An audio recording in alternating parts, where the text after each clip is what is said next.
नमस्कार दोस्तों, स्वागत है आप सभी का मेरी कहानियों में। मैं हूँ शिखा और एक बार फिर से आपके लेकर आई हूँ एक नई कहानी और उम्मीद करती हूँ कि ये कहानी भी बाकी कहानियों की तरह आपको बेहद पसंद आएगी और अब पहले की तरह अपना प्यार और सपोर्ट मेरी वीडियोस पर बनाए रखेंगे। कहानी पसंद आए तो चैनल को सब्सक्राइब करना मत भूलिएगा। तो चलिए अपनी आज की कहानी शुरू करते हैं। बेटा, शादी के बाद पहली बार मायके से ससुराल जा रही है। ऐसे ही खाली हाथ जाएगी तो बड़ी बदनामी होगी और ससुराल वालों को भी अच्छा नहीं लगेगा। सुमित्रा जी ने अपनी बेटी नेहा को समझाते हुए कहा, माँ, आप तो अच्छी तरह जानती हैं ना कि हमारे घर की माली हालत सही नहीं है, तो ऐसे में कैसे मैं सबके लिए उपहार लेकर जा सकती हूँ। तुम चिंता मत करो, ये जो फल मिठाई और थोड़ा बहुत सामान तुमने दिया है वही काफ़ी रहेगा। नेहा अपनी माँ को समझाते हुए बोली। अच्छा, जाएगी कैसे? दामाद जी तुम्हें लेने तो आएंगे ना? सुमित्रा जी ने चिंतित होते हुए पूछा। हाँ माँ, बोला तो था मैंने, निकल चुके हैं घर से, आ ही जाएंगे। इतने में अपना सामान पैक कर लूँ, बोलकर नेहा अपना सामान पैक करने लगी। सामान पैक करने के बाद वह अपने पति गौरव का इंतज़ार करने लगी, लेकिन उसके दिमाग में बहुत उथल पुथल चल रही थी। अभी कुछ ही महीनों पहले की तो बात ही थी जब उसकी जेठानी अपने दूसरे बच्चे के जन्म के बाद वापस मायके से ससुराल आई थी। तो उसकी सास कमला जी ने उन्हें क्या क्या नहीं सुनाया था। उसके ससुर अपनी पत्नी यानी नेहा की सास को लाख समझाते रहे कि उन्हें किस चीज़ की कमी है जो वे बहू को मायके से ज़्यादा सामान ना लाने पर इतना गुस्सा कर रही हैं। उनकी जितनी हैसियत थी उसके अनुसार उन्होंने अपनी बेटी को अच्छा ही दिया था। और क्या हुआ जो उन्होंने सोने का कोई आभूषण नहीं दिया। एक आभूषण की वजह से घर में कलह करना उचित नहीं है, लेकिन कमला जी भला कब चुप रहने वाली थीं। उन्होंने जेठानी की कई पीढ़ियों को कोस डाला। बेचारी जेठानी का रो रो कर बुरा हाल था। उनका रोना देखकर उनकी 3 साल की बेटी और गोद में लेटे बच्चे ने भी रोना शुरू कर दिया। गौरव और जेठ सौरभ भी अपनी माँ को ही समझा रहे थे, लेकिन कमला जी ने उस दिन जैसे आपा ही खो दिया था।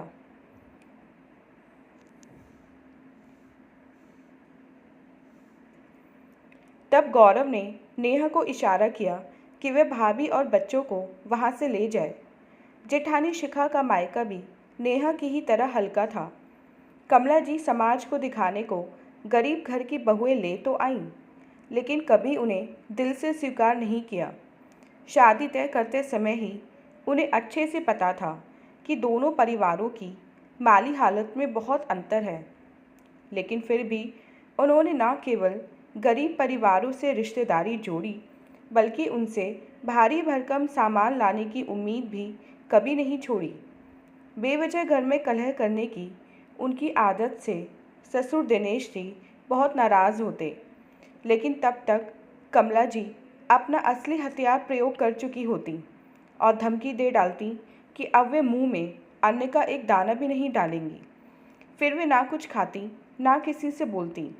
थक हार कर सभी घर वाले उनके सामने हथियार डाल देते थे। नेहा की अभी नई नई शादी हुई थी और उसका मायके से ससुराल जाने का यह पहला मौका था, लेकिन सास की कलह करने की आदत को देखते हुए उसका मन बहुत अधिक आशंकित था। तभी कार के हॉर्न की आवाज़ सुनकर वो कमरे से बाहर आई और घर के मुख्य गेट का दरवाज़ा खोल दिया। जैसे ही गाड़ी रुकी तो उसने देखा कि उसके पति गौरव के साथ उसके ससुर दिनेश जी भी उसे लेने आए हैं। उसने जल्दी से सर पर पल्लू रखकर ससुर जी के पैर छुए और बड़ी विनम्रता के साथ दोनों को अंदर ले आई। सुमित्रा जी समधी को देखकर आश्चर्यचकित हो गईं। ऐसे अचानक उनका आना उन्हें समझ नहीं आ रहा था। गौरव जब उनके पीछे पीछे अंदर आया तो उसके हाथ में बहुत सारे थैले थे। दिनेश जी अपनी समधन सुमित्रा जी से बोले, समधन जी, आपसे एक बहुत ज़रूरी बात करनी थी, इसलिए बिना बताए ही चला आया। देखिए, बात सुनकर मुझे गलत मत समझिएगा। जैसे गौरव मेरा बेटा है, वैसे ही नेहा भी मेरी अपनी ही है।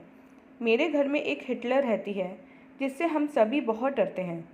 कहने को तो वो मेरी धर्म पत्नी है, लेकिन क्या करूं, मैं भी मजबूर हूं, क्योंकि जब वो अपना आपा खो देती हैं तो फिर जल्दी से संभलती नहीं हैं। और अब असली बात पर आता हूँ। नेहा बहू आज पहली बार आपके पास से हमारे घर आ रही है और इसकी सासू माँ इस बात का इंतज़ार कर रही हैं कि बहू अपने साथ अपने मायके से बहुत सारे तोहफे लाएगी। पर हम आपकी माली हालत से वाकिफ़ हैं और बस आपसे अनुरोध कर रहे हैं कि हम जो ये थोड़ा सा सामान और तोहफे लाए हैं, आप इन्हें एक बार देख लें और नेहा के सामान के साथ बांध दें। हमने आपके हिसाब से ही सब लिया है, बस इसे स्वीकार कर लें। उनकी बात सुनकर सुमित्रा जी बोली, आपने हमारे लिए इतना सोचा, यही बहुत है भाई साहब, लेकिन हम आपसे ये सब नहीं ले सकते। आप हमारे समधी हैं। और कहकर उन्होंने अपने दोनों हाथ जोड़ लिए। इससे पहले कि दिनेश जी कुछ कहते कि गौरव बोल पड़ा, मम्मी जी, आप ज़्यादा मत सोचिए, हमने ये सब बहुत सोच समझकर ही किया है। नेहा भी अपने घर की हालत से अनजान नहीं थी, इसलिए उसने भी उनकी बात मान ली। फिर गौरव ने आगे बताया कि बहुत बार वो लोग शिखा भाभी की भी ऐसे ही मदद कर देते हैं, परिस्थितियाँ देखकर, लेकिन अब ये अधिक दिन नहीं चलेगा, इसलिए आप लोग चिंता ना करें, जल्दी ही सब ठीक हो जाएगा। सुमित्रा जी अपने दामाद और समधी की बातों से भाव विभोर होकर बोली, नेहा के पिता नहीं थे, पर आपके रूप में आज उसके जीवन की ये कमी भी पूरी हो गई। मेरी बेटी के लिए अब मुझे कोई डर नहीं रहेगा। दिनेश जी भी उन्हें आगे हाथ जोड़ते हुए बोले, समधन जी, आप बिल्कुल भी चिंता ना करें। कमला की इन आदतों से हम भी परेशान हैं। बस हमें एक मौके की तलाश है जिससे उनको ये बात खुद ब खुद समझ आ जाए। जब ये उनका ही निर्णय था कि उनकी बहुएं उनके हिसाब से आएं, तो हमने उनके निर्णय को माना। और ईश्वर की कृपा देखिए कि मेरी दोनों ही बहुएं बहुत समझदार हैं। आप देखना, एक दिन ऐसा भी आएगा जब इनकी सास इनसे खुद कहेगी कि मायके से कुछ भी लाने की ज़रूरत नहीं है, बस जल्दी लौट आना। दिनेश जी किन्हीं ख्यालों में खोए हुए से बोले। नेहा भी अब शांत मन से ससुराल के लिए चल दी, क्योंकि अब सासू माँ के तानों का कोई डर जो नहीं था। ससुराल पहुंचकर कमला जी ने नेहा से जब मायके से मिले तोहफों के बारे में पूछा, तो पीछे से दिनेश जी बोले, कमला, आज बहू पहली बार अपने मायके से आई है। देखो, गौरव के हाथों में तुम्हारे लिए तोहफे भी हैं। पर आज एक बात और कहना चाहता हूँ। आज के बाद हमारी दोनों बहुएं जब भी मायके जाएं, तोहफे तुम देकर भेजोगी। बहुओं के घर वालों ने अपनी इतनी समझदार बेटियां दी हैं तुम्हें, तो उनसे तोहफों की अपेक्षा रखना गलत बात है। और हाँ, अब की बार अगर तुमने फिर से अपना वही रूप दिखाया तो मुझसे बुरा कोई नहीं होगा। तुमने कभी सोचा भी है कि तुम्हारे भिजवाने में उन लोगों को कितना कर्जा करना पड़ता होगा? समझदार बनो कमला, अब बहुत हो गया। कमला जी ने कुछ कहने के लिए मुंह खोला ही था, लेकिन दिनेश जी ने उन्हें इशारे से रोक दिया और नेहा से बोले, बहू, ये सामान रखो और अपने कमरे में जाओ। नेहा के जाने के बाद कमला जी गुस्से में बोली, आप ऐसे कैसे बात कर सकते हैं मुझसे? अभी कल मुझे पड़ोस के शर्मा जी मिले थे, काफ़ी परेशान नज़र आ रहे थे। मैंने पूछा तो बोले कि अभी बेटी की शादी में यहाँ वहाँ से कर्जा लेकर पैसे खर्च किए हैं और अब बेटी को पगफेरे के बाद ससुराल भेजना है, तो फिर ढेर सारा सामान और तोहफे भेजो सबके लिए। अपनी पली पलाई पढ़ी लिखी बेटी भी दो और हर बार ससुराल भेजते हुए कीमती तोहफे भी। ऐसे तो हम कहीं के नहीं रहेंगे। उनकी परेशानी सुनकर मुझे ऐसा लगा कि शर्मा जी नहीं, बल्कि हमारी बहुओं के घर वाले अपनी आप बीती हमें बता रहे हैं।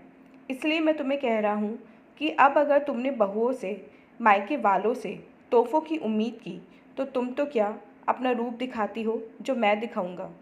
अरे भाग्यशाली समझो खुद को कि दोनों बहुएं तुम्हें इतना मान देती हैं और कभी पलटकर जवाब नहीं देती। आगे भी अगर ऐसे ही इज्जत चाहती हो तो एक बार बेटी की माँ बनकर सोच कर देखो। दिनेश जी ने कुछ प्यार और कुछ गुस्से से उन्हें समझाते हुए कहा।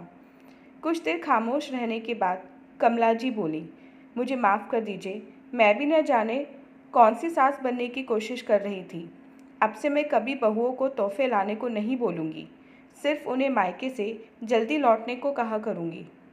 उनकी बात सुनकर दिनेश जी मुस्कुरा दिए। उन्होंने सही सोचा था। कमला जी के नाराज़ होने से पहले अपनी बात रखकर उन्होंने सही किया था, क्योंकि एक बार कमला जी गुस्सा हो जाती तो फिर किसी की नहीं सुनती। दोस्तों, आज के समय में भी बहू जितनी भी बार अपने मायके जाती है, उसकी सास को उसके लाए तोहफों का बड़ी बेसब्री से इंतज़ार रहता है। बहू कुछ न लेकर आए तो सास मुंह भी फुला लेती है, जो कि अनुचित है, क्योंकि तोहफे लाने का दबाव बनाना गलत है। हमें किसी पर भी हमें कुछ देने का दबाव नहीं बनाना चाहिए। तो दोस्तों, ये थी हमारी आज की कहानी। उम्मीद करते हुए कहानी आपको पसंद आई होगी। मिलते हैं अपनी नेक्स्ट वीडियो में इससे नेक्स्ट कहानी के साथ। तब तक के लिए आज्ञा दीजिए। धन्यवाद।